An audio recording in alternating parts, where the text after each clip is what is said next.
Chris, and welcome to Winemaker TV. If you want to learn how to make wine at home, this is the place for you. If you are new here, please hit that subscribe button and the bell notification so you'll know every time I come out with a new wine and a new video. Today, I'm going to show you from start to finish how I brew a ginger beer. What I've been doing since, making a wine could take a couple of months up to a year. And I don't want to wait that long to give you guys content. So what I'm going to go do, I'm comfortable enough now to where I can go back and get some of my footage, and the quality's good enough now that I can combine them together and show you a start to finish product. And today we'll be doing a ginger beer, so stay tuned.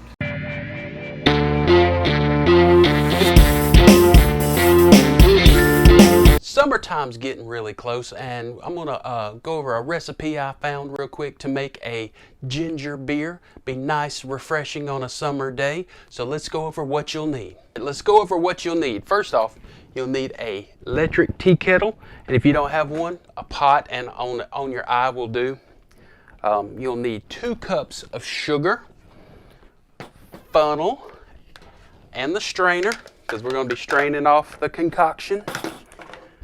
1 gallon of a good quality water, spring water, purified water. 1 pound of minced up ginger. Several recipes I looked up say peel the ginger, others say don't peel the ginger. So I took the middle road. I peeled it somewhat. I left some of the skins on there. Then threw it in a food processor, chopped it up, and it's ready to go. The recipe also called for a teaspoon of cream of tartar. It also called for the juice of 1 lemon, but I didn't have that, so I'm going to use a tablespoon of acid blend. And since it's going to have a high acid content, I'm going to be using a teaspoon of yeast nutrient. And I think that's it, so let's get started. Step number 1 will be, let's start heating up this water. Man, I got stuff everywhere. So take your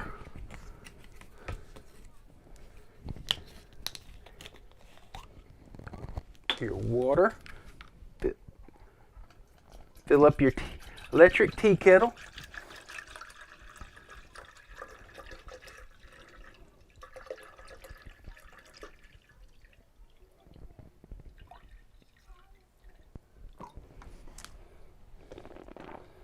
Go ahead and get this water warmed up.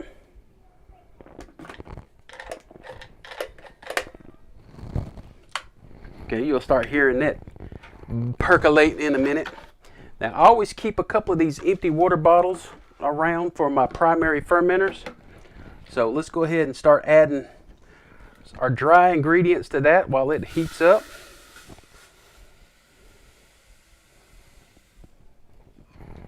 So you're going to add your 2 cups of sugar, 1 tablespoon of acid blend. Dummy me here, cut the side of the bag before I realized there was a Ziploc on this thing, so I have to double bag it now. So 1 tablespoon of acid blend.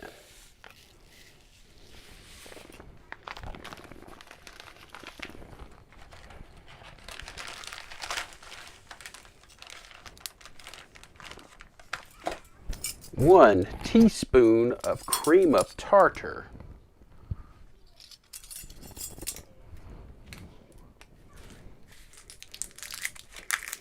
And just so you know, all the ginger I got was organic. So that was a little to make it so fresh and so clean. Okay. All right. 1 teaspoon cream of tartar. 1 teaspoon of yeast nutrient. You hear our kettle starting to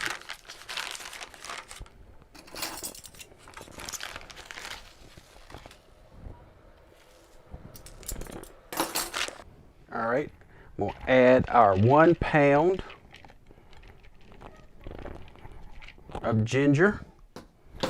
We're going to take our water from our kettle and help it into the bottle.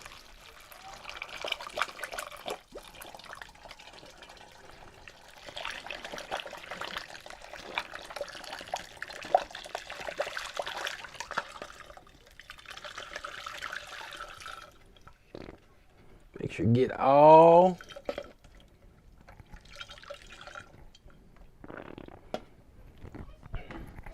all the ginger off the side of the funnel.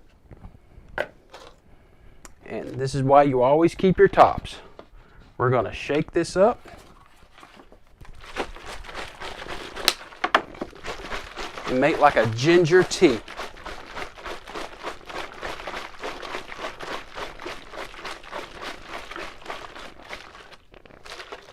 And we're going to let it steep for an hour to let it cool and intermingle all the flavors. So we'll be right back. We are back, and it's been about an hour and a half. This is cooled down to room temperature and incorporated really good. So we're going to transfer all that sweet ginger tea into our primary now. So you put your strainer and give it a shake. Make sure we're getting everything. And just pour it slowly into your strainer.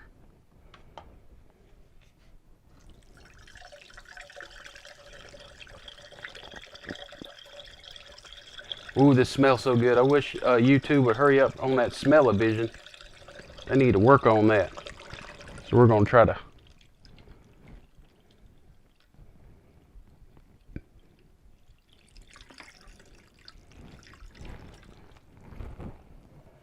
fill it up about it.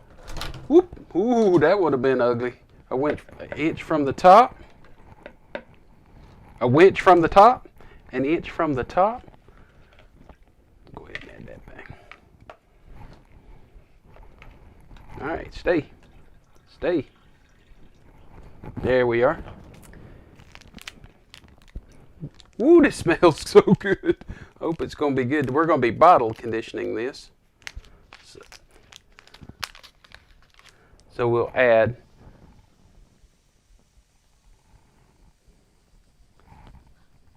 our yeast. Today we're using a white wine yeast, a Red Star Premier Cuvée. And give it a little swirl.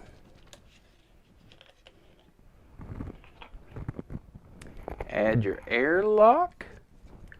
Whoop, and we are done. Weeks in the primary, you move to bottling it. So the next step is bottling it. So let's move on to bottling your ginger beer. And my bottling bucket's at my feet. You want the destination where it's going always lower than your source. So source high, destination low. So little tip, make sure you have your spigot turned to the off position, because I've done it to where it was left on from the previous use. Big mess in the floor and wasting of all that precious nectar that you just made. Ooh, this smells really good. This is my first time making a ginger beer. We're getting this transferred.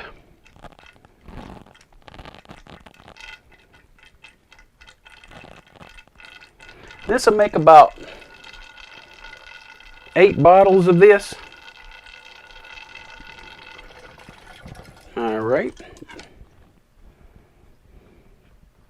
All right, we're gonna get this put away and we'll be right back. A little tip, when you're using these equipment and you're done with it, go ahead and clean it and put it away, because it'll save you some headache in the future. So the next time you're going to need to use that utensil, device, equipment, whatever, it won't have stuff growing on it.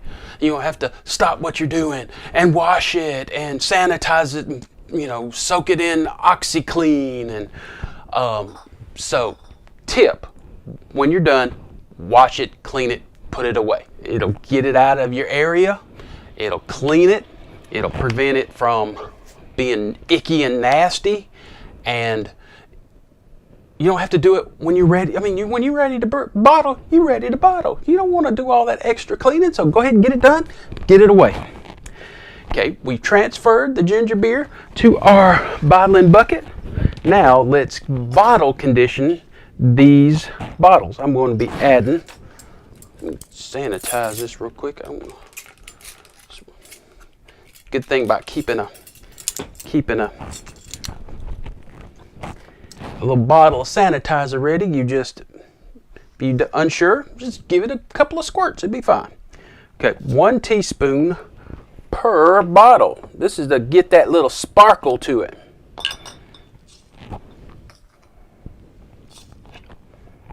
Well, I think I put 2 in that, but that'll be all right.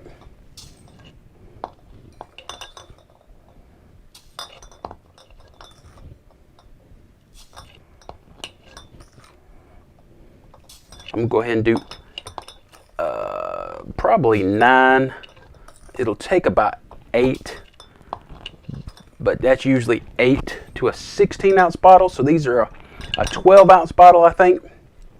So we'll just go ahead and prime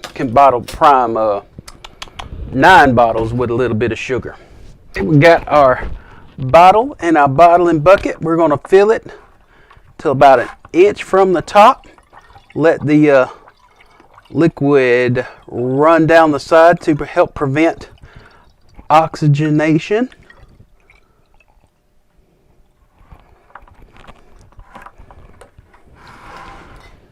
Right. So you just set it down. You get your capper. It's got a little magnet in there so it'll help it. So you keep pushing the handles down till it'll make a bump, click noise. Then you make sure you pull them all the way together because it's got this little thing comes out in the middle, help takes it off. And that's how it's done. So I'm going to finish up bottling the rest of these. I was right, it did make about 9. As you can see, top. So when you do with the bottle capper, keep going. It's kind of scary, but till you get that real pop, that's when you know you've done. And then when you bring your handles up, bring them together till it also pops, so it'll pop the little thing off the top. So it was enough to make 9 bottles and a little bit left over, which is flat, but we'll see what it tastes like. Real dry, that's the way I like it. Lemony. Delicious! Woo! It probably take about 2 weeks to get it all settled down and get the carbonation to about like I like it. So how you make a ginger beer. If you want to see the finished product, here's the finished product. See how clear it is, and we're going to see what it tastes like. So this is a carbonated drink, so when you open it, you should get a psh. If not, then your bottle probably didn't condition or the top wouldn't secure down on there. So let's see if we can, yep, you hear it. You see a little bit of fizzing. This is a nice lemony drink, great for the summer. This is the best summer drink I think I've ever had. Now I didn't make this with some of the traditional way. I made this my way.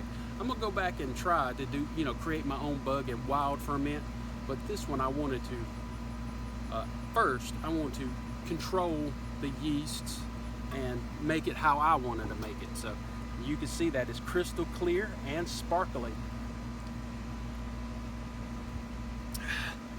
Little dry, like I like it. Very lemony, great summer drink. Only thing now is time to make some more. If you like what you see here, please hit that subscribe button and the bell notification so you get notified every time I come out with some more. And also, if you want to help support my channel, there'll be Amazon affiliate links in the description below. Even if you don't buy anything that's in the links, if you click those links and go about your average normal day Amazon shopping, I'll get a commission for anything you purchase. This is Chris with Winemaker TV, and that's all there is today.